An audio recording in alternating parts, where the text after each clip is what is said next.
بسم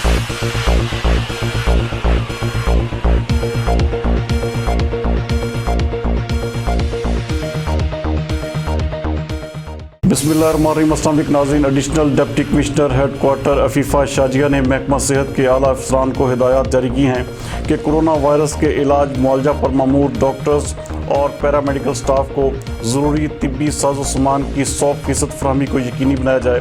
ہمارے divisional bureau chief میاں اعجاز اسلم کے مطابق انہوں نے یہ بات ڈپٹی کمشنر محمد علی کی ہدایت پر پرسنل پروٹیکشن اکوپمنٹ کمیٹی کے روزانہ منعقدہ اجلاس کی صدارت کرتے ہوئے کہی۔